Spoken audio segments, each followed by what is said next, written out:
أعوذ بالله من الشيطان الرجيم. بسم الله الرحمن الرحيم. الحمد لله رب العالمين، والصلاة والسلام على أشرف الأنبياء والمرسلين وعلى آله وصحبه أجمعين. اللهم افتح لنا قلوبنا طلب العلم، وارزقنا الإخلاص فيه والنشر به حتى يأتينا اليقين. Ya Allah, Ya Rahman, Ya Rahim, bukakanlah hati-hati kami agar dapat kami menerima ilmu dan kurniakanlah kepada kami keikhlasan dalam kami mencari ilmu, mengamalkannya serta menyampaikan hingga ke akhir hayat kami. Amin, amin, Allahumma amin. Assalamualaikum warahmatullahi wabarakatuh. Yang dihormati Yang Amat Arif Datuk Haji Abbas bin Nurdin, Hakim Mahkamah Rayuan Syariah, Puan Pengerusi Bonda yang saya kasihi, Puan Rosniati Mansur dan barisan AJK Gemenur Iman. Seterusnya para jemaah yang dirahmati Allah Subhanahu Wa Taala. Jutaan terima kasih kepada semua yang sudah hadir untuk sama-sama kita imarahkan slot kuliah Maghrib di Taman Syurga Gemenur Iman pada malam ini. InsyaAllah sebentar saja lagi Ahmad Arif Datuk akan menyambung kupasan kitab Tauhid Syarah Matan Ummul Barahin. Tanpa melengahkan waktu lagi, dengan penuh hormatnya saya mempersilakan Yang Amat Arif Datuk yang telah pun bersedia untuk membuka majlis dengan umul kitab dan seterusnya memulakan pengajian kita pada malam ini. Tafadhal mashkura ya Ustaz. Bismillah. الفاتحة. أعوذ بالله من الشيطان الرجيم. بسم الله الرحمن الرحيم. الحمد لله رب العالمين الرحمن الرحيم مالك يوم الدين إياك نعبد وإياك نستعين اهدنا الصراط المستقيم صراط الذين أنعمت عليهم غير المغضوب عليهم ولا الضالين آمين. بسم الله الرحمن الرحيم. الحمد لله رب العالمين والصلاة والسلام على أشرف الأنبياء والمرسلين وعلى آله وصحبه أجمعين.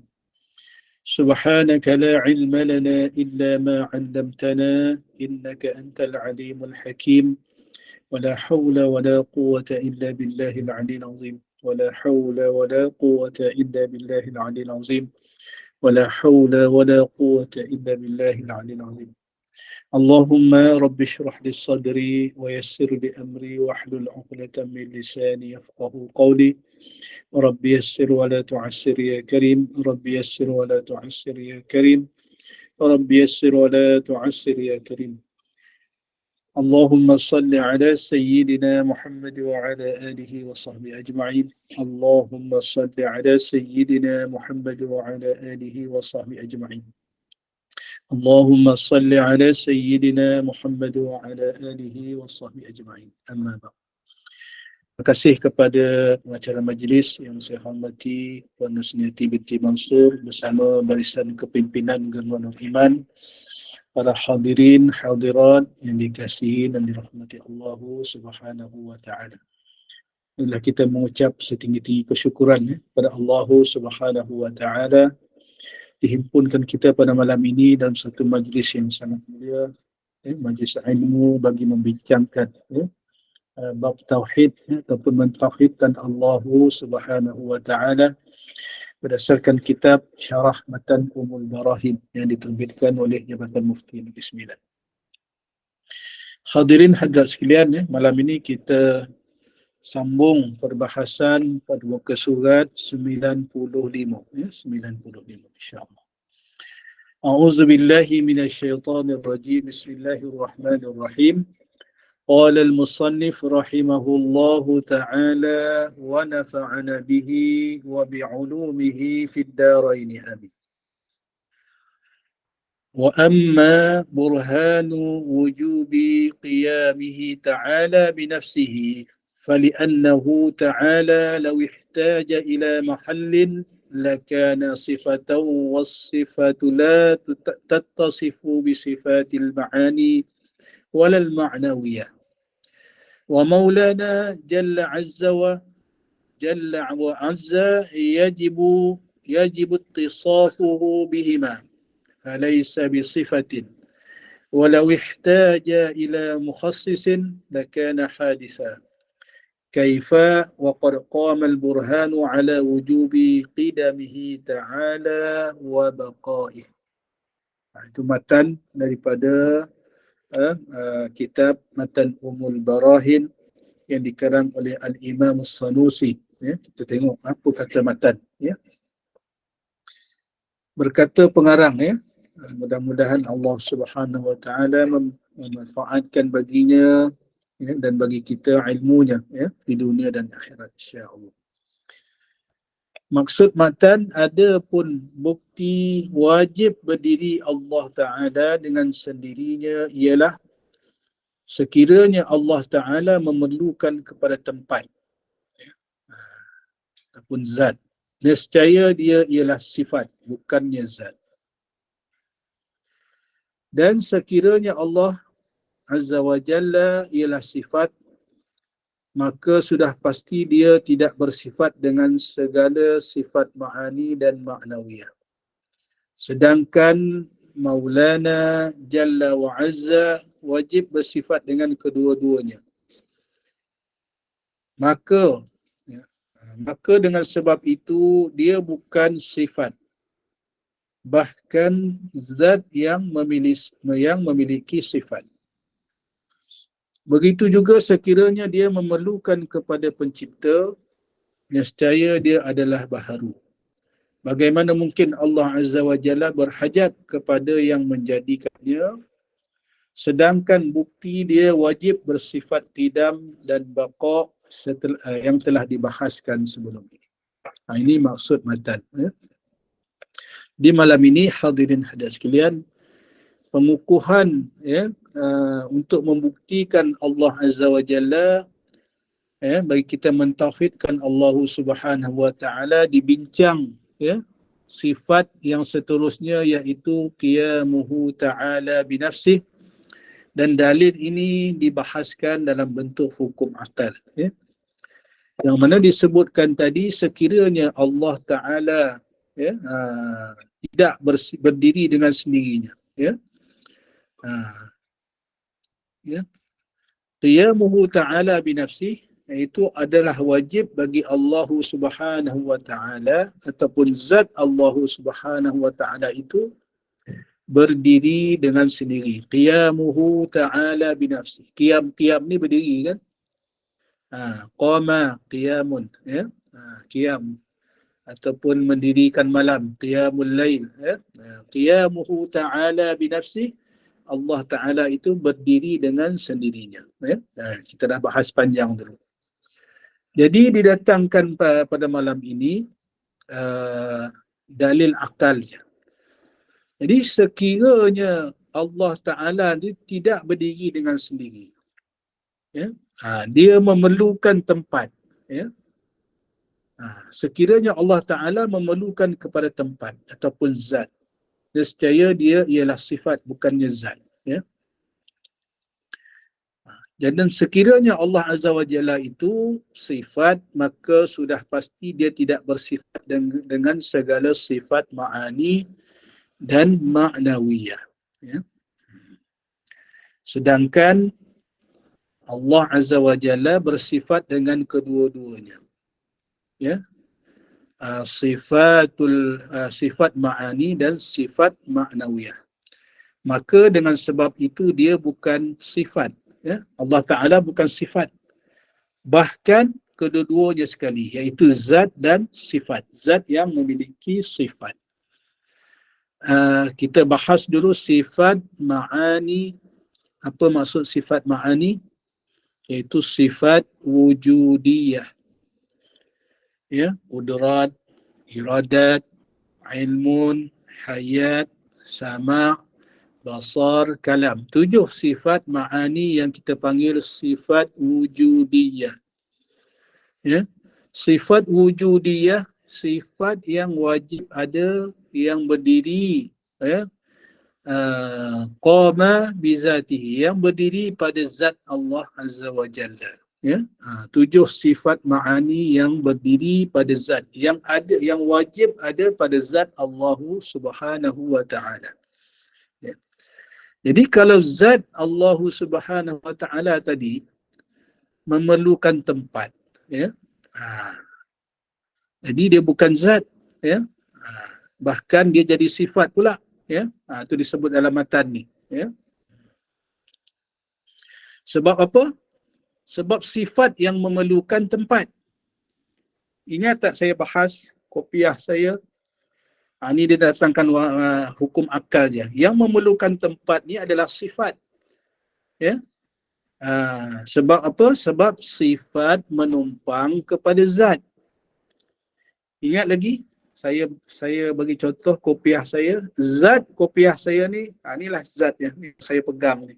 Benda dia, benda diri, zat diri kopiah saya ni saya boleh pegang. Apa sifat dia? Sifat warna dia putih. Itu sifat dia. Jadi sifat ni yang menumpang kepada kopiah ni. Dia memerlukan tempat. Sifat putih ni memerlukan adanya kopiah ni, baru sifat putih ni boleh duduk pada kopiah saya ni yang warna putih ni. Kalau tak ada kopiah ni, sifat putih ni pun tak ada. Sebab tu disebut dalam ayat ni. Dan sekiranya Allah itu ialah sifat, maka sudah pasti dia tadi apa? Sekiranya Allah Ta'ala itu memerlukan kepada tempat, ya, kepada zat, nescaya Allah Ta'ala itu ialah sifat, bukan zat. Nampak boleh faham, ya. Dia nampak macam susah sikit, tapi kalau fokus insya-Allah boleh faham. Sebab dalam matan ni disebut sekiranya Allah Ta'ala memerlukan kepada tempat tadi, ya, nescaya dia ialah sifat, bukannya zat, ya. Sebab tu saya beri contoh dulu ni antara zat dengan sifat, antara jirim dengan arad, ya. Itu beza. Kita makhluk ni jirim dan arad. Allah Ta'ala zat dan sifatnya, ya. Ada zat, cuma beza jirim dan arad dengan zat dan sifat. Zat Allah Subhanahu Wa Ta'ala ni kita tak tahu, tak boleh nak tunjuk, tak boleh nak nampak, tak boleh nak dibayang, tak boleh apa lagi, semuanya tak boleh. Sebab apa? Kita bahas dah dalam kuliah yang lepas, laisa kamitslihi syai'un. Tak ada satu pun yang menyerupai Allah Subhanahu Wa Ta'ala. Jadi hakikat zat ini kita fikir sampai pecah kepala pun tak dapat kita ketahui hakikatnya macam mana. Cuma nanti di akhirat nanti insya-Allah dalam syurga ada rezeki kita, dapatlah kita melihat Allah Azza wa Jalla, ya. Itu sebab itu nak memahamkan perkara ini didatangkan, ya. Saya datangkan dulu contoh nak supaya kita tengok kepada makhluk, ya. Sebab Nabi ajar nak faham zat dan sifat Allah Ta'ala ni kena tilik, kena tengok kepada makhluk. Makhluk pun ada zat dan sifat juga, ada yang dipanggil jirim dan arad. Jirim dan jauhar dan juga arad. Ya, ada jirim, ini zat benda tu, ya. Hatta kuman yang kita tak nampak pun itu adalah jirim dia, ya. Kita panggil jirim yang latif. Angin ada jirim dia, ya, jirim yang latif dipanggil, jirim yang lembut yang kita tak nampak, ya. Ya, bila ada jirim ada arad. Arad itulah sifatnya, ya. Macam sifat yang berdiri pada zat Allah Subhanahu Wa Ta'ala, arad itu juga adalah sifat yang berdiri pada zatnya, macam sifat putih berdiri kepada zat songkok ataupun kopiah saya ni. Itu yang dimaksudkan di sini, ya. Jadi apabila dia sifat, ya, sifat putih, dia bukan zat, ya, sebab dia memerlukan zat untuk duduk, ya. Jadi bila kita faham begitu, ya, bila kita faham zat Allah Subhanahu Wa Ta'ala itu bukan sifat, maksudnya Allah Ta'ala bukannya sifat. Apabila dia bukan sifat, maka dia tidak memerlukan ruang. Itu berbeza dengan makhluk tadi. Zat makhluk, zat kopiah memerlukan ruang. Duduk atas kopiah, atas kepala saya. Zat Allah Subhanahu wa taala tidak memerlukan tempat, tidak memerlukan ruang. Itu beza dia. Ya, sebab kita faham bahawa zat Allah Subhanahu wa taala ni hanya Allah dan Rasulnya lah yang faham, ya, yang memahami bagaimana, ya.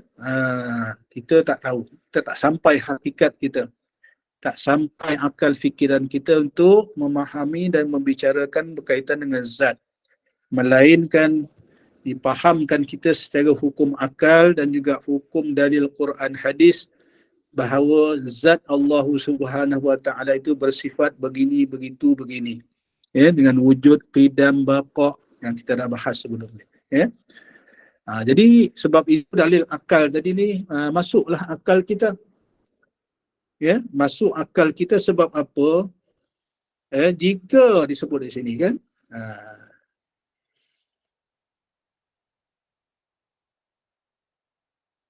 Sebab itu dalam sebut qiyamuhu ta'ala binafsihi, Allah Ta'ala itu berdiri dengan sendirinya. Ya? Sekiranya dia memerlukan kepada pencipta, kalau dia tak berdiri dengan sendiri, dalam matan ni disebut, ya, sekiranya dia memerlukan kepada pencipta, nescaya dia adalah baharu. Ya? Kalau Allah Ta'ala tidak berdiri dengan sendiri, maka dia bukan Allah Ta'ala, dia bukan Tuhan. Sebab dia memerlukan pencipta. Termasuk akal kita kan. Ya? Semua benda yang wujud dalam dunia ni, semuanya memerlukan pencipta. Tak boleh ada dengan sendiri. Mustahil. Akal tak boleh terima. Ya? Apa yang cuba kita tengok sekeliling kita, semua kan. Handphone yang kita tengok, ya? Kerusi yang saya duduk, ya, kerusi ataupun di mana saja hadirin hadirat duduk sekarang ni, semua kita nampak dan kita boleh pegang, semua mustahil wujud dengan sendiri. Sebab apa? Sebab kita makhluk. Yang wujud ada tanpa memerlukan pencipta adalah Allah Azza wa Jalla. Tu bezanya. Kalau dia ada pencipta, dia bukan Tuhan. Nescaya dia adalah baharu, disebut dalam matan. Ya? Jadi segi hukum akalnya, bagaimana mungkin Allah Azza wa Jalla berhajat kepada yang menjadikannya, sedangkan bukti dia wajib bersifat qidam dan baqa telah dibahas. Sebagaimana kita bahas sifat qidam dan baqa. Yang ada permulaan adalah makhluk. Yang baqa, yang ada kesudahan adalah makhluk. Ya? Allah Ta'ala tak ada permulaan dan tak ada kesudahan. Ya? Itu segi matan. Niat boleh faham, boleh nampak, insya-Allah. Ya? Kita tengok syarah untuk pengukuhan lagi. Berdasarkan matan yang saya nyatakan tadi, ya, dapat difahami muka surat 96, hadirin hadirat sekalian. Berdasarkan matan di atas dapat difahami bahawa qiyamuhu ta'ala binafsihi ialah satu ungkapan tentang Allah Azza wa Jalla tidak memerlukan kepada tempat, zat dan pencipta. Ini disyarah dalam ni. Jadi ternafilah yang kita bincang-bincang sebelum ni, bab Allah Ta'ala bersemayam di atas arash. Tak masuk akal. Allah Ta'ala perlukan tempat pula nak bersemayam pula di atas arash.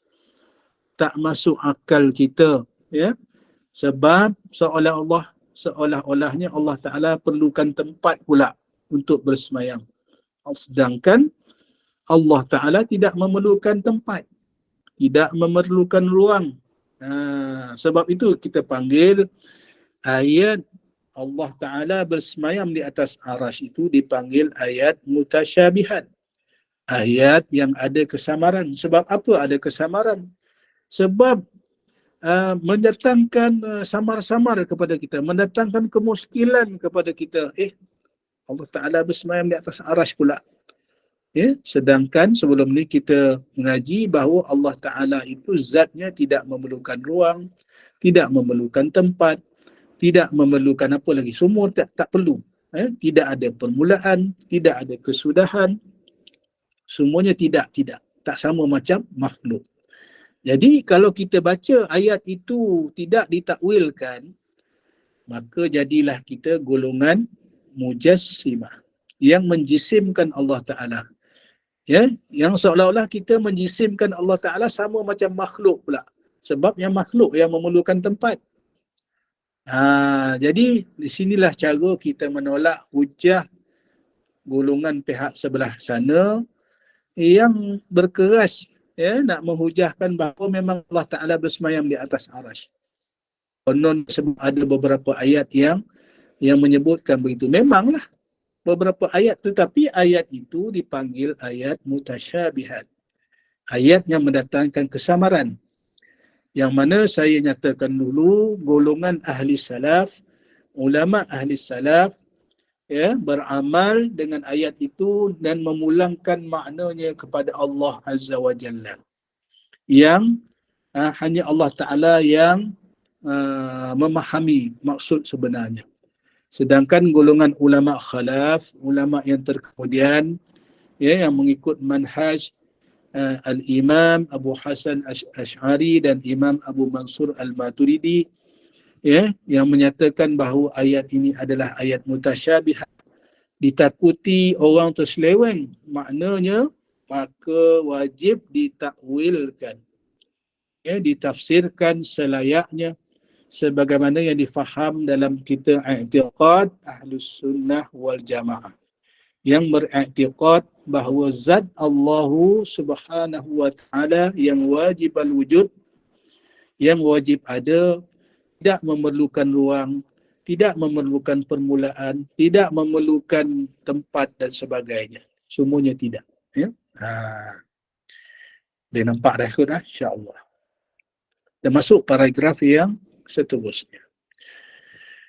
Bukti tentang perkara ini ialah sekiranya Allah Azza wa Jalla memerlukan kepada tempat, memerlukan kepada zat, benda lah, tempat dia nak duduk, tempat itu, maka dia adalah sifat yang tidak boleh berdiri sendiri, sedangkan dia bukannya sifat yang saya bagi contoh, sifat putih pada kopiah tadi ni,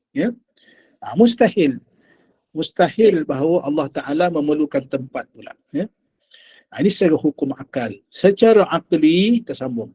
Secara akli, secara hukum akalnya, kita memahami bahawa sesuatu yang kedudukannya adalah sifat, tidak mungkin akan ditumpangi oleh sifat yang lain.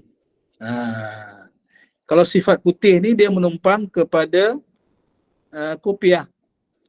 Adakah dia sifat putih pada kopiah ini menumpang, ada pula orang lain pula menumpang, sifat lain pula menumpang pada dia? Tak ada. Tak ada. Mustahil. Jadi, secara hukum akal tadi, kita memahami bahawa sesuatu yang kedudukannya adalah sifat, tidak mungkin akan ditumpangi oleh sifat yang lain. Kalau sifat putih ni dia menumpang pada kopiah ni, sifat putih ni sajalah yang menumpang pada kopiah. Tak mungkin ada sifat putih lain pula menumpang sifat putih pada kopiah ni, tak mungkin. Tak mungkin. Tak masuk akal.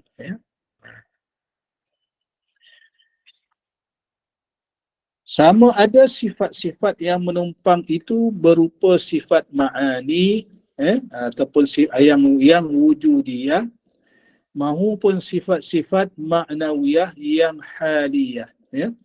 Tak mungkin. Dua-dua tak mungkin. Sifat ma'ani, sifat wujudiyah, sifat ma'nawiyah itu ataupun haliyah. Ingat lagi tak ni agaknya? Yang saya bincang dulu, apa beza sifat wujudiyah dengan sifat ma'nawiyah. Sifat wujudiyah dan sifatul hal. Ingat balik saya bagi contoh harta dengan hartawan. Orang yang memiliki harta, kita panggil apa? Hartawan. Hartawan. Jadi memiliki harta tu kita panggil apa? sifat wujudiyah dia, ya. Hal keadaan orang yang memiliki harta tu dipanggil sifat haliyah. Itu sebab kita panggil hartawan. Hartawan ni nak menggambarkan hal orang yang memiliki harta, memiliki banyak harta, ya.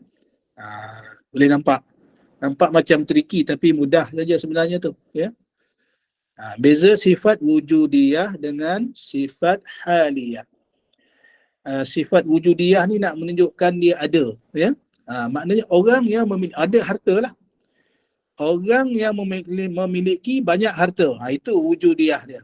Kita nampak lah orang tu banyak kereta, banyak rumah, banyak tanah beratus hektar contohnya. Nampak? Itu dipanggil wujudiyah tu, kita nampak. Yang haliyah dia, nama dia tu kita panggil apa?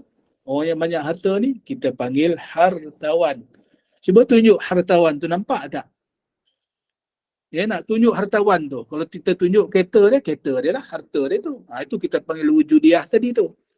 Ya. Hartawan tu kalau kita nak tunjuk tak boleh. Cuma yang kita faham hartawan ni melalui perkiraan akal, ya. Amrun i'tibari. Dulu yang kita belajar mula-mula dulu, kan? Perkara yang pada kesimpulan akal, pada perkiraan akal sahaja. Ini sifat haliyah tadi ni. Kita nak tunjuk hartawan tu tak boleh. Sebab apa? Dia sifat haliyah tadi. Bukan sifat wujudiyah. Wujudiyah kita boleh tunjuk. Memiliki banyak harta. Itu contoh tadi. Ya. Jadi dalam kita nak kata tadi ni, Allah Ta'ala tadi. Kita balik kepada zat Allah Subhanahu Wa Ta'ala. Ya. Jadi zat Allah Subhanahu Wa Ta'ala tadi ni bukannya sifat ma'ani pun bukan, sifat ma'nawiyah pun bukan, sifat wujudiyah pun bukan, sifat haliyah pun bukan. Kedua-duanya bukan. Itu zat. Yang sifat tadi ni menumpang kepada zat. Itu kita faham begitu sudah. Ya. Sifat ma'ani ke, sifat ma'nawiyah ke, semuanya menumpang pada zat, pada zat Allah Subhanahu Wa Ta'ala. Beza dia apa? Satu wujudiyah, yang kita boleh tunjuk, yang boleh kita tengok, satu lagi dipanggil haliyah. Ma'nawiyah ni haliyah, ya. Cuma saya nyatakan dulu yang kita nampak, kita boleh tunjuk ni apa dia? Asar, ya, sifat wujud dia. Apa kita nampak? Kudrat Allah Subhanahu Wa Ta'ala. Kita nampak asar dia. Kita nampak kesan kudrat Allah Subhanahu Wa Ta'ala. Bagaimana Allah Ta'ala menciptakan langit dan bumi, bagaimana Allah Ta'ala mendatangkan bala bencana, itu sebab tu kita panggil sifat wujudiyah tadi, ya. Sama misal yang saya bawa kepada yang orang yang memiliki banyak harta, ya, wujudiyah dia. Sebab itu kita panggil dia hartawan. Itu dia punya haliyah dia, sifat ma'nawiyah dia. Okey. Boleh, ya? Insya-Allah. Pukul berapa dah, ya? Hadirin sekalian.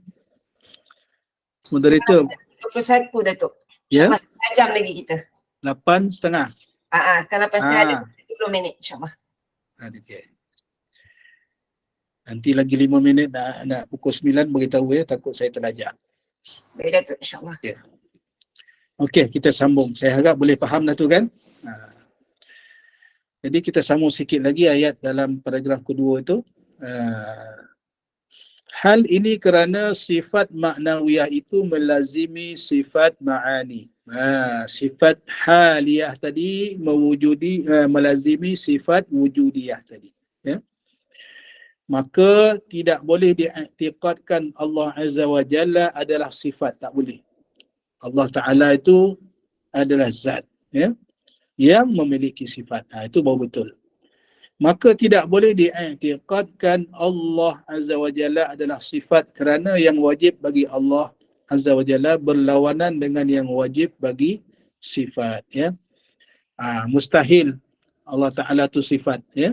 Allah Ta'ala itu adalah zat.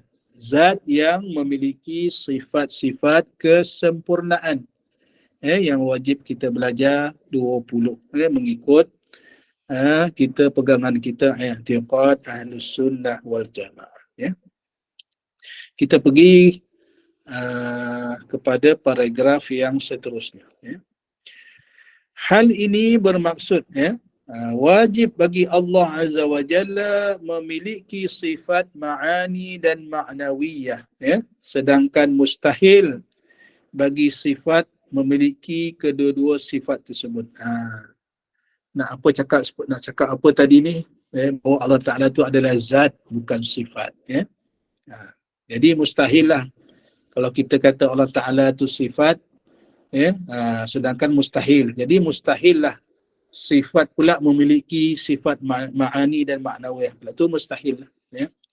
Bahkan Allah Ta'ala lah zat yang memiliki kedua-dua sifat tadi. Sifat ma'ani dan sifat ma'nawiyah.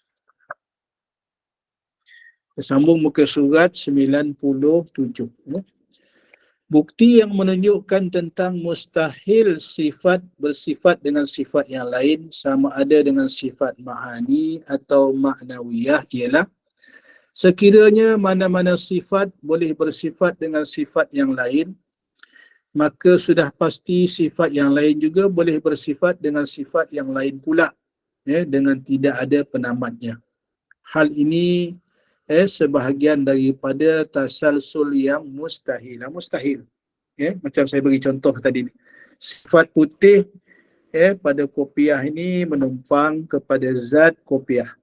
Dengan adanya zat kopiah ini barulah sifat putih ini boleh menumpang. Sifat putih ini sifatnya menumpang. Maknanya kalau tak ada zat kopiah ni, sifat yang putih ni tak boleh menumpang pada zat. Orang yang menumpang, kalau putih yang menumpang pada zat kopiah ni, bagaimana pula dia nak menumpangkan orang lain? Tak dapat, mustahil. Sebab dia hanya penumpang.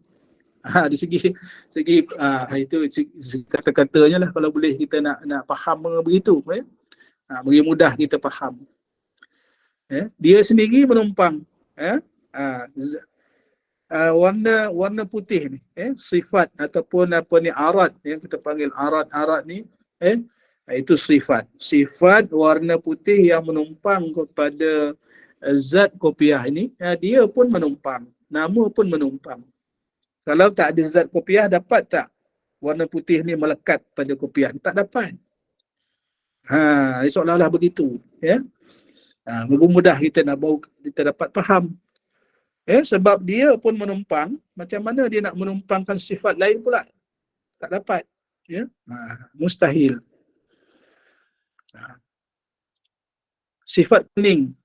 Ni warna kuning lah lebih kurang baju saya ni. Ni sifat yang lain pula, sifat kuning. Boleh ke sifat kuning ni menumpang pada kopiah, zat kopiah ni? Tak boleh, sebab sifat kuning ni pun dia sifat yang menumpang juga. Menumpang kepada zat baju saya pakai ni. Butang hitam ni, warna hitam pada butang ni pun sama juga. Jadi kalau kita dapat, saya bagi contoh-contoh tu, mudah-mudahan kita dapat faham. Jadi kalau aja ni, jadi mustahil, sebab mustahil. Kalau color ataupun warna putih yang menumpang pada zat tadi ni, dia boleh pula menumpangkan warna lain selain daripada warna putih tadi ni, yang pada kopiah tadi ni, walhal dia pun menumpang. Jadi mustahil dia menumpangkan sifat yang lain.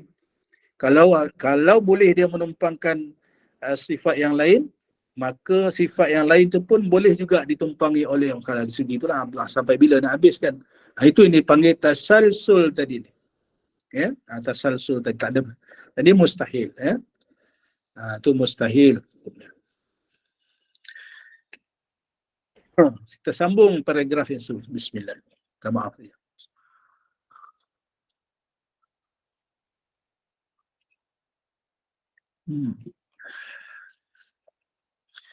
Manakala, paragraf yang seterusnya, manakala bukti yang menunjukkan Allah Azza wa Jalla tidak memerlukan kepada pencipta dirinya ialah sekiranya dia memerlukan kepada pencipta yang lain, maka sudah pasti dirinya baharu.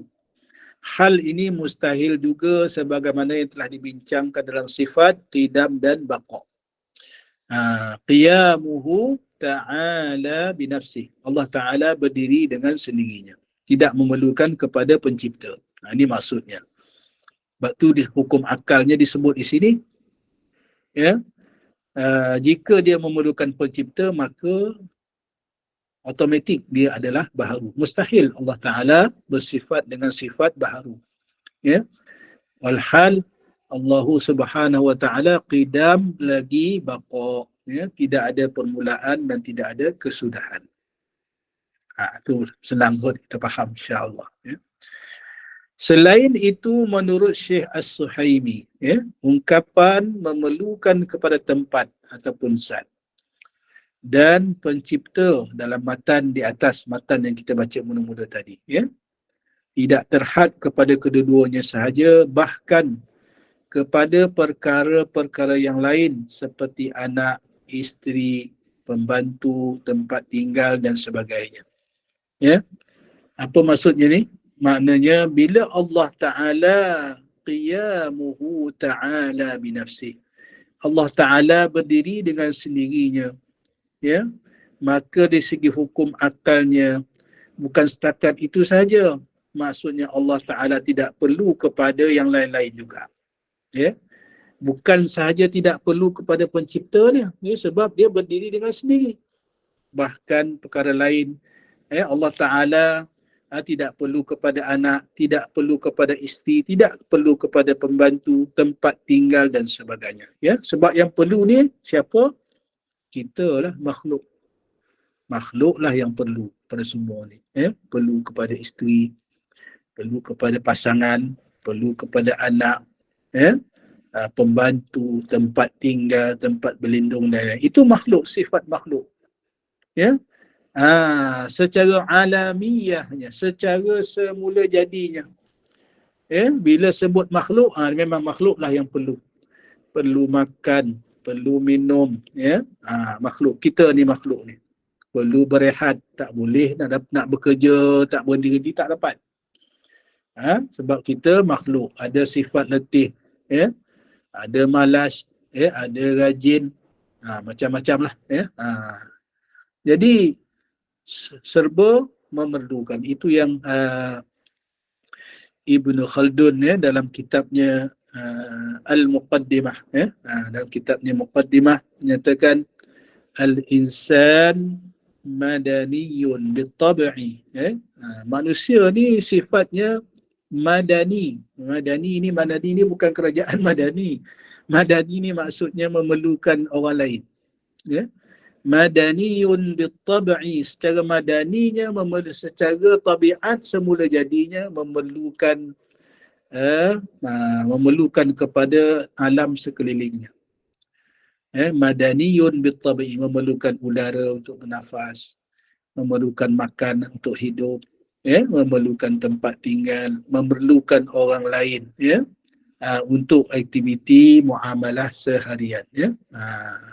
Itu madaniyun bitab'i, ya, bersifat madani secara semula jadi, ya. Itu fitrah kita, makhluk manusia, termasuklah haiwan, sama juga, ya, termasuklah tumbuh-tumbuhan, ya. Okey, ingat tu, ya, yang apa, boleh faham dah kot insya-Allah. Jadi apa kata Syekh Suhaimi, ya? Muka surat 98.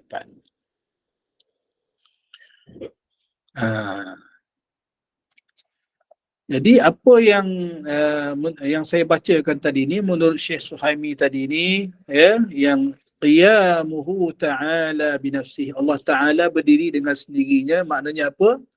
Dia bukan itu sahaja, tidak memerlukan yang lain-lain tadi, termasuk anak, isteri, pembantu. Ini yang dipanggil sifat-sifat istighna, ya. Terkaya Allah Subhanahu wa Ta'ala, sifat istighna, ya.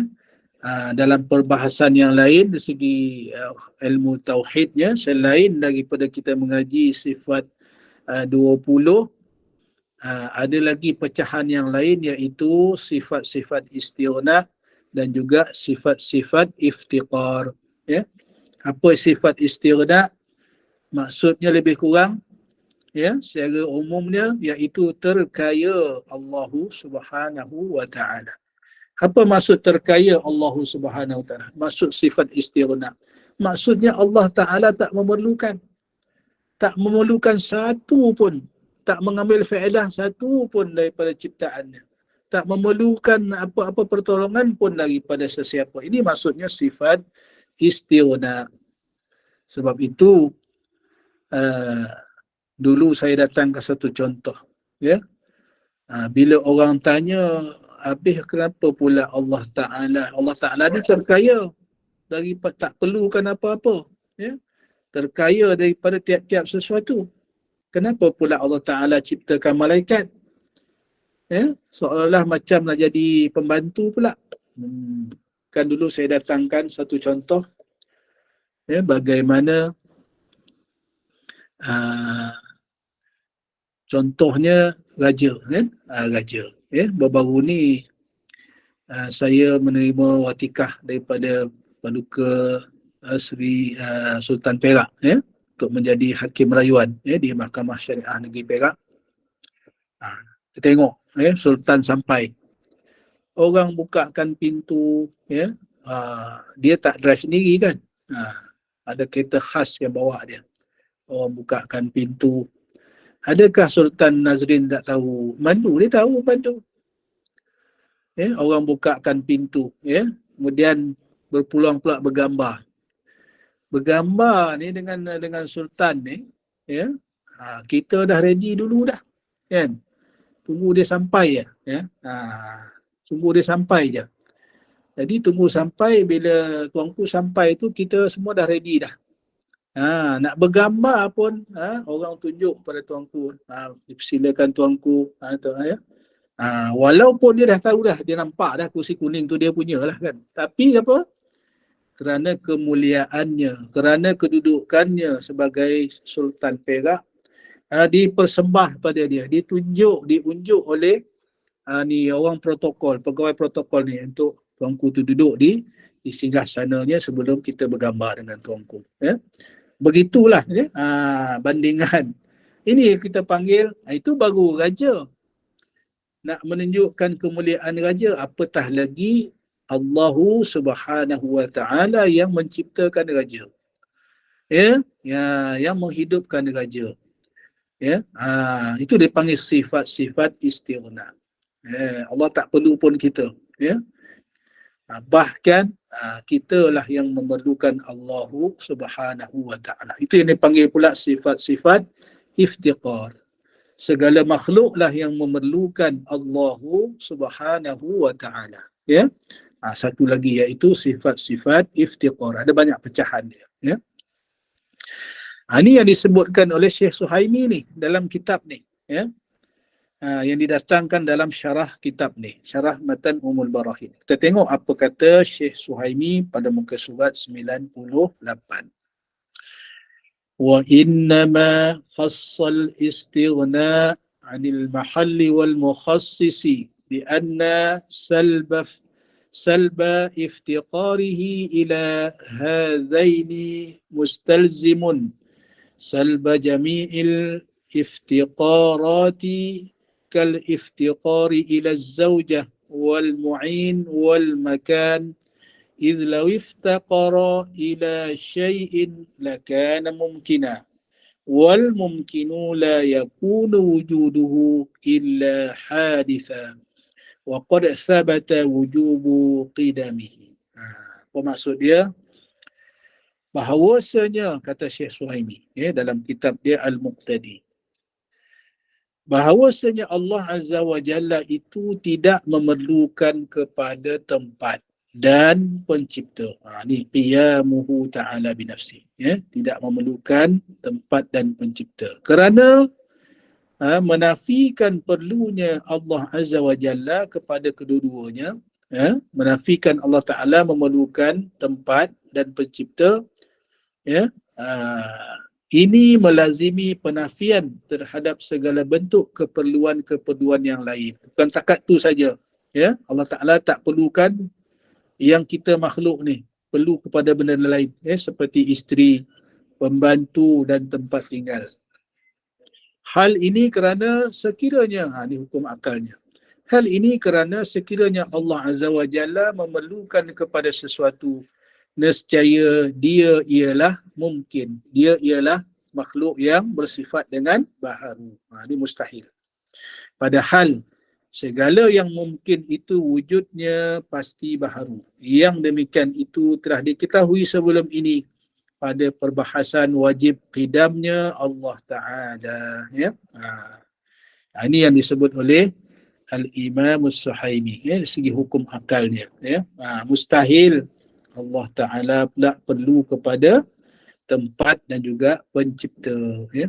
Mustahil. Kalau dia perlukan tempat, perlukan pencipta, samalah dia macam kita yang baharu. Ya? Mustahil bagi Allah Ta'ala. Okey, peringatan. Ni.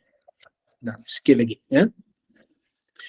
Perbincangan di atas hanya menumpukan tentang sifat wujudiyah, ya, kerana sifat ini sahaja yang wujud pada mausufnya, ya. Ini pemilik sifat, ya, untuk kita mudah fahamlah tadi, ya. Sekiranya diandaikan Allah Azza wa Jalla itu ialah sifat, maka boleh menerima sifat yang lain, maka terjadilah dua sifat yang sama atau lebih, bahkan sehingga jumlah yang tidak berkesudahan seperti yang telah dinyatakan oleh Syekh Suhaimi di atas. Ya. Adapun sifat nafsiyah hanya merujuk kepada hakikat mausufnya sahaja dan tidak berlaku tasalsul. Manakala sifat salbiyah pula ialah sifat adamiyah yang tidak wujud sama sekali dan tidak berlaku tasalsul. Ini peringatan oleh dalam syarah kitab ini. Dibahas pula sifat tadi ni, perbincangan kita ni tadi bersekitar kepada sifat wujudiyah dan ma'nawiyah tadi, ya, sifat wujudiyah dan juga sifat haliyah tadi, ya. Dan disebut juga dalam peringatan ini, ya. Bagi contoh tadi, tidak mungkin sifat putih yang menumpang kepada zat kopiah saya ni menumpangkan pula sifat yang lain. Tak boleh. Itu adalah mustahil. Sebab dia pun menumpang. Ya? Sifat putih ni pun menumpang kepada kopiah ni. Ya? Mana mungkin dia menumpang, ada pula yang sifat lain yang menumpang pada sifat putih. Tak boleh. Tak mungkin. Ya? Tak mungkin. Ini yang disebut dalam syarah, ya, dalam peringatan ini, ya. Jadi kalau ada pula yang menumpang, tumpang atas tumpang, apa tu tumpang atas tumpang, itu mustahil, ya. Dan disebut di sini sifat nafsiyah hanya merujuk hakikat mausufnya. Sifat nafsiyah sifat apa? Sifat wujud, ya. Allah Ta'ala satu saja, ya, sifat nafsiyah wujud, ya. Sifat yang merujuk kepada sifat wujud bagi zat Allah Subhanahu wa Ta'ala, ya. Dan pun sama juga, ya, malah wujudnya tidak bukan diciptakan oleh sesuatu, dia wujud, ya. Allah Ta'ala wujud tidak memerlukan pencipta. Kalau dia wujud memerlukan pencipta, dia pula pencipta tu memerlukan pula pencipta sampai habis tak ada. Sampai bila tak habis. Tasalsul juga. Ini mustahil. Ya. Manakala sifat salbiyah pula ialah sifat adamiyah yang tidak wujud sama sekali dan tidak berlaku tasalsul. Sifat adamiyah. Qidam, baqa, mukhalafatuhu ta'ala lil hawadis, qiyamuhu ta'ala binafsih, wahdaniyah. 5 sifat. 5 sifat yang kita panggil sifat salbiyah ataupun sifat adamiyah. Sifat yang tidak ataupun mustahil wujud. Ya. Sifat-sifat kekurangan yang mustahil. Kita panggil apa? Sifat salbiyah ni dulu. Ingat lagi panau salaf. Kan ubat panau salaf untuk menghilangkan panau.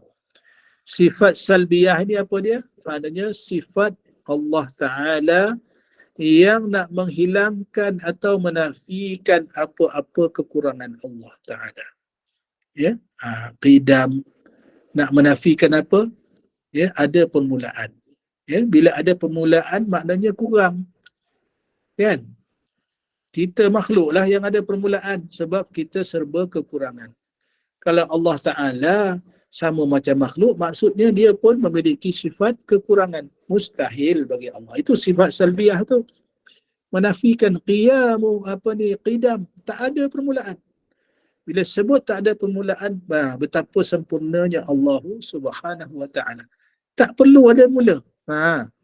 Yang ada mula ni, kita makhluk. Sebab apa? Kita lemah. Kita kurang. Ya? Serba lemah, serba kekurangan. Ya? Itu sifat salbiyah yang 5 sifat. Ya? Qidam, baqa'. Ya? Itu kita panggil sifat adamiyah. Ya? Yang kita tak boleh nak tunjuk lah. Adamiyah ni langsung lah. Ya? Okey. Berapa minit lagi masa kita? InsyaAllah lagi 6 minit Datuk. Kita masuk kepada kesimpulan. Ya? Ada kesimpulan insya-Allah. Saya harap boleh faham tadi insya-Allah. Berdasarkan kenyataan di atas yang kita bahas tadi ni, dapat difahami daripada dalil-dalil yang telah dibincangkan bahawa Allah Azza wa Jalla adalah zat dan bukannya sifat. Itu yang pertama. Allah Ta'ala itu adalah zat yang wajib al-wujud. Ya? Bukannya sifat. Ya? Tetapi sifat-sifat inilah yang dimiliki oleh zat Allah Subhanahu Wa Ta'ala. Hal ini kerana sekiranya zat Allah Azza wa Jalla itu ialah sifat, maka dia memerlukan zat untuk mengesahkan kewujudan. Macam sifat warna putih tadi ni. Dialah yang memerlukan kepada kopiah ni untuk menempah. Soalnya begitu. Mudah kita nak faham.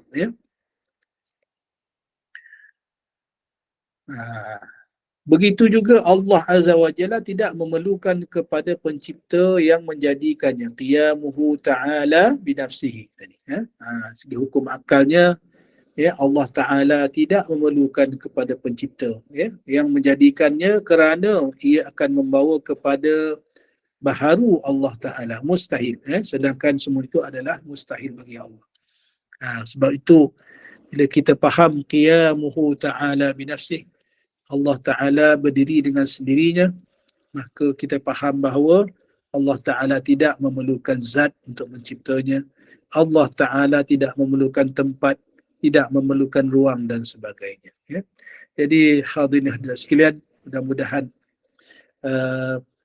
perbahasan kita pada malam ini dapat mengukuhkan keimanan kita kepada mentauhidkan Allah Subhanahu Wa Ta'ala, dan kita dapat beramal dengannya insya-Allah.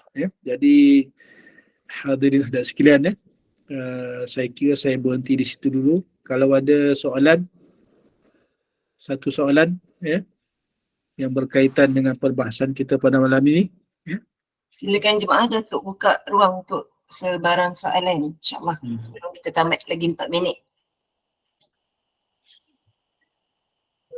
Nak tanya juga ni, saya bagi contoh-contoh tadi tu, saya ingat adakah boleh difahami?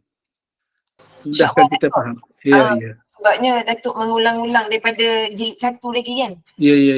Masih belum pandai nak menghujahkan balik. Tapi dah mula nampak lah insya-Allah. Dah mula nampak, alhamdulillah, syukur. Kurang-kurangnya kita dapat faham lah tu lah. Yang mustahak kita faham, yang faham dulu insya-Allah. Jadi kalau tak ada soalan hadirin sekalian, saya ingat saya berhenti di sini dulu. Yang baik itu daripada Allah Subhanahu Wa Ta'ala. segala kelemahan dan kekurangan daripada diri saya sendiri, saya mohon maaf. Aku qauli hadza astaghfirullah li wa lakum. Wassalamualaikum warahmatullahi wabarakatuh. Silakan saya serah mula pada pengacara majlis. Bismillahirrahmanirrahim. Alhamdulillah, jazakumullah khairan katsira, jazak pada Ya Ahmad Arif Datuk Haji Abbas atas sambungan pengajian Tauhid pada malam ini. Mudah-mudahan dengan ilmu yang diulang-ulang oleh Datuk malam ini menambah baik lagi kefahaman kita dalam usaha kita mengenal pencipta Allah Subhanahu Wa Taala. Segala kekurangan dan ketidaksempurnaan sepanjang bulan Maghrib ini berlangsung. Saya Puan Azrina Abu Bakar mewakili tim Gemah Nur Iman mohon jutaan kemaafan. Sebelum saya minta Yang Ahmad Arif Datuk untuk kuliah Maghrib malam ini, untuk makluman semua jemaah, sebentar lagi pada jam 9.15 malam insyaAllah kita akan bersama Al-Fadhil Major Haji Muhammad Naim bin Haji Ahmad Al-Hafiz dalam kitab Fikir Barzah insyaAllah. Sekali lagi dengan penuh hormat dan ucapan terima kasih, saya mempersilakan Yang Ahmad Arif Datuk untuk menutup kuliah Maghrib kita dengan tasbih kafarah dan suratul Asr. Saya sudahi dengan wabillahi taufiq wal hidayah. Wassalamualaikum warahmatullahi wabarakatuh. Dipersilakan Yang Ahmad Arif Datuk. Bismillahirrahmanirrahim. Alhamdulillahi rabbil alamin. Wassalatu wassalamu ala asyrafil anbiya'i wal mursalin wa ala alihi wa sahbihi ajma'in. اللهم فقهنا في الدين وعلمنا التأويل واهدنا صراطك المستقيم. اللهم فقهنا في الدين وعلمنا التأويل واهدنا صراطك المستقيم. اللهم ربنا زدنا علما وارزقنا فهما. ربنا زدنا علما وارزقنا فهما. ربنا زدنا علما وارزقنا فهما. ربنا آتنا في الدنيا حسنة وفي الآخرة حسنة وقنا عذاب النار. وصلى الله على سيدنا محمد وعلى آله وسلم. الحمد لله. Ditangguh dengan bacaan tasbih kafarah dan suratul Asr. Bismillahirrahmanirrahim. Subhanakallahumma wa bihamdika asyhadu an la ilaha illa anta astaghfiruka wa atubu ilaik. Bismillahirrahmanirrahim. Wal 'asri innal insana lafi khusr illa alladhina amanu wa 'amilus shalihat wa tawassaw bil haqqi wa tawassaw bis sabr. Sekian, assalamualaikum warahmatullahi wabarakatuh.